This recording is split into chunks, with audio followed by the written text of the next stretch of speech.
नमस्कार दोस्तों, stock market studies में फिर से एक बार आपको दिल से स्वागत करता हूं। तो आज मैं फिर से आपके सामने कुछ इंपॉर्टेंट कंपनी का अपडेट शेयर करने वाला हूं। तो इस वीडियो को पूरा लास्ट तक देखिएगा। सबसे पहले मैं डिस्कशन करूंगा कंप्यूटर एज मैनेजमेंट सर्विसेज के ऊपर। तो basically computer as management services जो इसके ऊपर फाइनली मुझे जो टारगेट मिलना चाहिए था वो फाइनली टारगेट अचीव हो चुका है। किस तरीके से मैंने टेल लिया सबसे पहले वो मैं आपको दिखाऊंगा।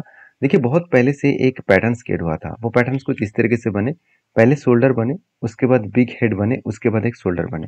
मतलब शोल्डर कम हेड कम शोल्डर बने हैं।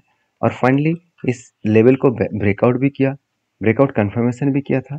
उसके बाद देखिए कंपनी एक बार नीचे आया, रिटेस्ट किया, उसके बाद धीरे धीरे करके वो हायर हाई करते करते आगे बढ़े और फाइनली टारगेट को अचीव किया। और जो टारगेट था इसका, वो इसका लाइफ टाइम हाई के नीचे था। तो मैं आपको पहले ही बोल चुका हूँ, कोई भी स्टॉक का अगर टारगेट लाइफ टाइम हाई के नीचे बन रहा है तो पॉसिबिलिटी ज्यादा है उस टारगेट तक वो अचीव करेंगे। तो कितना परसेंटेज का रिटर्न मिला? 31% के आसपास। तो ओवरऑल टोटल जो परसेंटेज का रिटर्न मिला वो कितने दिनों में मिला? तो आप यहाँ पे देख सकते हैं, अगर मैं एंटी लेवल से भी देखूं टोटल एग्जिट पॉइंट तक, तो 32% के आसपास जो टारगेट मिला वो 139 दिनों में। तो अराउंड 4 to 5 मंथ्स के आसपास। तो 4 to 5 मंथ्स के आसपास कंपनी ने 30% के आसपास रिटर्न दिया। मेरे हिसाब से बेस्ट रिटर्न है।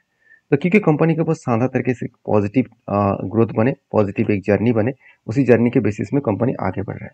बाकी इस कंपनी के ऊपर एक चीज़ को नोटिस करना, कंपनी जिस तरीके से जर्नी कर रहा है, जिस तरीके से यहाँ पे ग्रोथ कर रहा है, उसी ग्रोथ के बेसिस में कंपनी अच्छा खासा बूस्ट होने वाला है। क्योंकि आप ध्यान से देखना, कंपनी के ऊपर जो डेटा है वो डेटा देखकर ही आपको पता चलेगा कि हाँ, कंपनी में दम है, इसीलिए कंपनी आगे बढ़ रहा है। देखिए 249, 260, 275, 290, 310, कोई भी एक लास्ट 5 क्वार्टर्स में, कोई भी एक क्वार्टर्स में ऐसे नहीं दिखा जहाँ पे कंपनी का सेल्स कम हो गया। सेल्स लगातार बढ़ते चले गए। अगर प्रीवियस डेटा को भी देखेंगे, 237, 242, 244, मतलब हर टाइम्स कंपनी सेल्स को मेंटेन के, एक्सपेंस को कंट्रोल करने के बाद नेट प्रॉफिट भी सेम टू सेम, 74 to 76, 84, 89, 103। तो एक अलग लेवल का कंपनी का नेट प्रॉफिट यहाँ पे ग्रोथ होता देखने को मिले। तो मुझे लगता है बेस्ट तरीके से सिचुएशन बना, जो कंपनी को आगे बढ़ने के लिए, बूस्ट करने के लिए काफ़ी है। और इसका लास्ट 2 अगस्त में 2024 में कंपनी के ऊपर एक अच्छा खासा यहाँ पे कंपनी का रिजल्ट आने का चांसेस है। क्योंकि कोई भी कंपनी रिजल्ट आने से पहले ही अगर इस तरीके से जर्नी दिखा दे, रिजल्ट आने से पहले मतलब प्रीवियस जो रिजल्ट आया था, देखिए कुछ इस तरीके से डेट में रिजल्ट आया था, उसके बाद भी देखिए कंपनी बिग बाउंस बैक किया। तो जिसका मतलब यहाँ पे भी अच्छा खासा रिजल्ट आने का चांसेस है। क्योंकि पहले भी देखिए पिछले सालों में भी, पिछले क्वार्टर्स में भी अच्छा खासा धमाका दिखने को मिले थे, उसी बेसिस में अच्छा खासा रिजल्ट भी दिखा।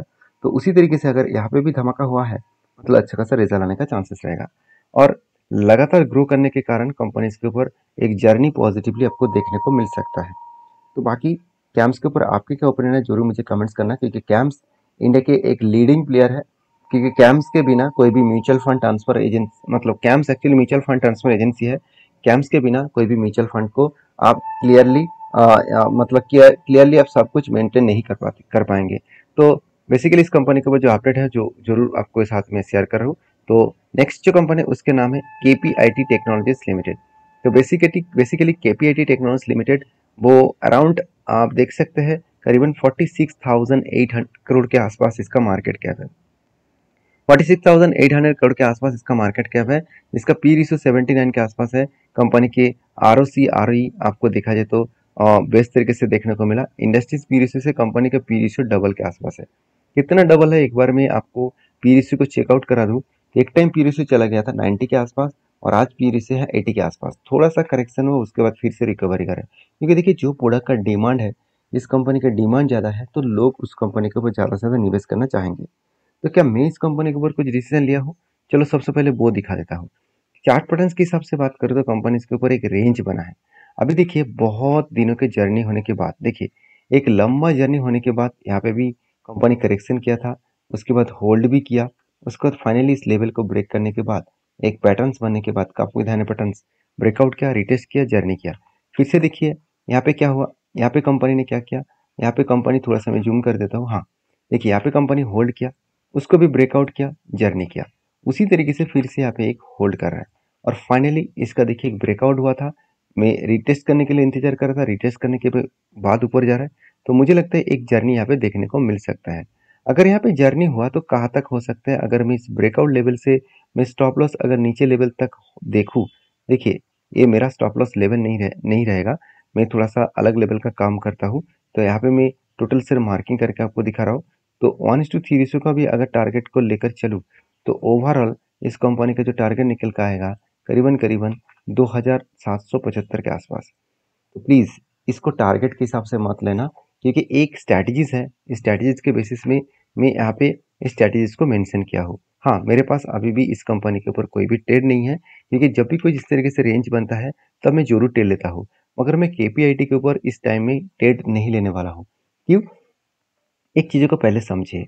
अगर क्वार्टर रिजल्ट के बारे में बात करूँ तो सेल्स का जो आंकड़ा है वो पॉजिटिव तो है, एक्सपेंस को मिटाने के बाद कंपनी का जो नेट प्रॉफिट है वो जितना ग्रोथ होना चाहिए था उतना ज़्यादा ग्रोथ नहीं हुआ, क्योंकि कंपनी का प्रॉफिट एंड लॉस आप देखेंगे तो 50% से लेकर 46% तक 45% तक कंपनी का सेल्स दिखा, प्रॉफिट भी अच्छा खासा दिखे और कंपनी का रिटर्न भी अच्छा खासा दिया और कंपनी का आरओसी भी ठीक ठाक है। सब कुछ आपको ठीक ठाक देखने को मिलेगा, मगर मुझे जो यहाँ पे बैलेंस शीट देखने को मिला, वो बैलेंस शीट में थोड़ा सा चेंजेस हुआ। जैसे कंपनी का कर्जा इस बार ज़्यादा बढ़ता हुआ देखने को मिले और कंपनी के ऊपर फिक्स्ड एसेट तो बढ़ा और कंपनी के बिजनेस के ऊपर जो इन्वेस्टमेंट है, पिछले बार 33 करोड़ का इन्वेस्टमेंट किया गया था, इस बार सिर्फ 1 करोड़ के आसपास इन्वेस्टमेंट किया गया है। मतलब उतना ज़्यादा इन्वेस्टमेंट नहीं किया गया। और बाकी इस कंपनी के ऊपर एज ए इन्वेस्टर प्रोमोटर से लेकर एफएसडीएस पब्लिक के पास अच्छा खासा यहाँ पे होल्डिंग्स आपको देखने को मिल जाएगा। तो मुझे लगता है प्रोमोटर के बाद एफएसडीएस पब्लिक हर किसी के पास यहाँ पे होल्डिंग्स देखने को मिला है। तो अ, इस चीज़ों को पहले समझिए, चीज़ों को पहले जानिए कि कंपनी किस तरीके से काम करे, किस तरीके से सिचुएशन बना है। तो ऑब्वियसली कंपनी हाई ग्रोथेबल कंपनी है, कि इसीलिए शायद कंपनी के ऊपर कैपेक्स को कंपनी लगातार बढ़ाते चले गए। इस बार भी कंपनी हाईएस्ट कैपेक्स इंक्रीज किया करीबन 1500 करोड़ के आसपास, जो पिछले साल में था सिर्फ 127 करोड़ के आसपास। 127 से लेकर 1000 करोड़ तक कैपेक्स को, 1500 करोड़ तक कैपेक्स को बढ़ाना इतना आसान नहीं है। तो मुझे लगता है इस सिचुएशन में एक एंटी जरूर मैं लेने वाला हूँ। ऑब्वियसली मैं यहाँ पे काम करने वाला हूँ, मुझे चाहिए एक स्ट्रांगली हाई वॉल्यूम के साथ ब्रेकआउट। देखिए यहाँ पे हाई वॉल्यूम तो हुआ था, मगर यहाँ पे ब्रेकआउट नहीं हुआ। इस तरीके से हाई वॉल्यूम के साथ अगर यहाँ पे कोई कैंडल पैटर्न क्रिएट करे तो मैं जरूर यहाँ पे एक पॉजिटिव एंट्री लेने वाला हूँ। तो मैं इंतजार कर रहा हूँ उसी का, उसके बाद मैं कुछ डिसीजन जरूर लूंगा। तो आपके क्या राय है इस कंपनी के ऊपर, जरूर मुझे कमेंट्स करके बताना। नेक्स्ट जो कंपनी उसका नाम है आरती ड्रग्स लिमिटेड। तो आरती ड्रग्स के ऊपर सबसे पहले मैं चार्ट के ऊपर आपको लेके जाऊंगा, क्योंकि आरती ड्रग्स के ऊपर एक लंबा जर्नी के हिसाब से एक पैटर्न क्रिएट हो रहा है। वो पैटर्न कुछ इस तरीके से बन रहा है, पहले शोल्डर, उसके बाद बिग हेड, उसके बाद फिर से एक शोल्डर बनने का कोशिश कर रहा है। मतलब यहाँ पे शोल्डर काम हेड काम शोल्डर बनने जा रहा है। तो बेसिकली एक अच्छा खासा पैटर्न्स बनने का तैयारी कर रहा है, क्योंकि कंपनी बार बार जब इस लेवल को रिटेस्ट किया, जैसे कंपनी बार बार रिटेस्ट कर रहा है, उसके बाद ऊपर जाने का कोशिश कर रहा है। तो देखिए एक डब्लू जैसे पैटर्न यहाँ पे कंपनी क्रिएट कर रहा है। तो डब्लू जैसे पैटर्न अगर क्रिएट करे तो कंपनी के ऊपर एक अच्छा खासा जर्नी होने का चांसेस रहेगा। तो बेसिकली मैं इस कंपनी के ऊपर बुलिश इसीलिए हूँ, क्योंकि जो केमिकल सेक्टर का जो डिमांड कम हो गया था, वो धीरे धीरे करके डिमांड बढ़ता हुआ देखने को मिलेगा। आप खुद ही देख सकते हैं।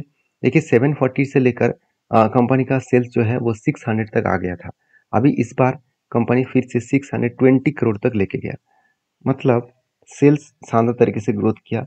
एक्सपेंस को मिटाने के बाद कंपनी का नेट प्रॉफिट जो है वो 56 से लेकर 47 बन चुके हैं। बीच में कितना हो गया था? 40 से लेकर 37 तक हो गया था।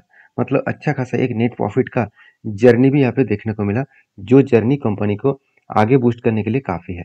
तो मुझे लगता है शानदार तरीके से यहाँ पे ग्रोथ हुआ है, शानदार तरीके से यहाँ पे जर्नी देखने को मिला है, जो कंपनी को अच्छा खासा पॉजिटिवली ग्रोथ कराने के लिए काफ़ी है। तो बाकी आप इस कंपनी के ऊपर किस तरीके से राय रखते हैं जरूर कमेंट्स करना, क्योंकि कंपनी का रिजर्व इस बार भी हाईएस्ट देखने को मिला। उसी तरीके से कंपनी का बोरिंग्स देखा जाए तो कंपनी इस बार बोरिंग्स को कम किया और कंपनी फिक्स्ड एसेट को भी बढ़ा दिया। उसके साथ साथ CWIP खुद के बिजनेस के ऊपर 225 करोड़ का इन्वेस्टमेंट किया। देखिए जब कोई कंपनी करेक्शन हो रहा है, मतलब गिरते चले जा रहा है, उस टाइम में कंपनी का मैनेजमेंट अगर उस कंपनी के ऊपर ज़्यादा से ज़्यादा इन्वेस्ट कर रहा है तो सोचना कुछ ना कुछ बड़ा धमाका अपकमिंग टाइम्स में होने वाला है। तो आप कहेंगे सर इतने दिनों से तो नहीं हुआ, तो आगे क्यों होगा? क्योंकि देखिए इतने दिनों से इसीलिए नहीं हुआ क्योंकि केमिकल सेक्टर का जो डिमांड है मार्केट में, वो डिमांड बहुत हद तक कम हो चुके हैं और डिमांड कम होने के कारण कंपनी का हालत आज इस तरीके से देखने को मिला। बाकी सिचुएशन वाइज बात करूँ तो कंपनी अच्छा खासा ग्रोथ करने के लिए मतलब काफ़ी है। तो मैं इस कंपनी के ऊपर बुलिश हूँ क्योंकि इंस्टीट्यूशन भी इस कंपनी के ऊपर पॉजिटिव है, इसीलिए वो क्वांटिटी को एडिंग कर रहा है। म्यूचुअल फंड के पास 2% होल्डिंग था, वो बढ़ के 5% हो चुके हैं। एफएस के पास 2% था, वो बढ़ के 2.5% हो चुके हैं। प्रोमोटर के पास पहले जितना था होल्डिंग्स था, उसी के आसपास होल्डिंग्स देखने को मिला। मतलब हर कोई व्यक्ति चाहता है इस कंपनी के ऊपर कंटिन्यू करने के लिए। बाकी आप क्या चाहते हैं, जरूर मुझे कमेंट्स करना, क्योंकि हर किसी का अलग अलग ओपिनियन होता है।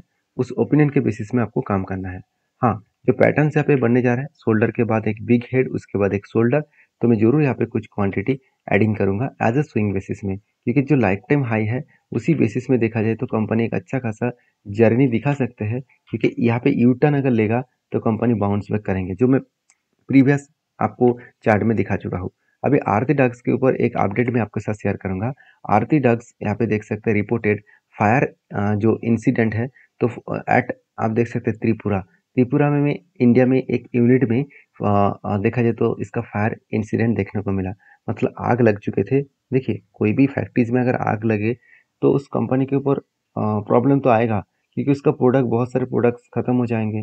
तो जहाँ पे कंपनी का एक मतलब एक्सपेंस बढ़, मतलब एक्सपेंस नहीं, यहाँ पे एक देखा जाए तो बिजनेस के हिसाब से, फाइनेंशियल के हिसाब से एक नेगेटिविटी देखने को मिल जाता है। तो एक अपडेट था छोटा सा, वो मैं आपके साथ यहाँ पे शेयर किया हूँ। तो नेक्स्ट जो कंपनी है उसके बारे में बात करूँ, उसका नाम है सिद्धिका कोटिंग्स लिमिटेड। तो Siddhika coatings limited basically 90 crore का कंपनी है, एक नैनो कैप टाइप कंपनी है, और कंपनी का करंट प्राइस है 293। मैं इतने सारे बात इसलिए बता रहा हूँ क्योंकि कंपनी एक साल में धमाका परफॉर्मेंस किया। लो था 170 और आज हो चुके 300 के आसपास। तो कंपनीज के ऊपर जो गुड पॉइंट्स है, इसी के बारे में बात करूँ तो कंपनी का बोनस 1:1 का बोनस यहाँ पे कंपनी के ऊपर देखने को मिला। तो बेसिकली 1:1 का बोनस मिला, जो करीबन 19th ऑफ जुलाई के हिसाब से देखने को मिला। तो 19th ऑफ जुलाई में आपको एक के बदले एक कंपनी बोनस देने जा रहा है। तो जो लोग बोनस पाना चाहते हैं तो डीपली रिसर्च करें, उसके बाद काम करें। मिलते हैं नेक्स्ट वीडियो में, तब तक के लिए धन्यवाद।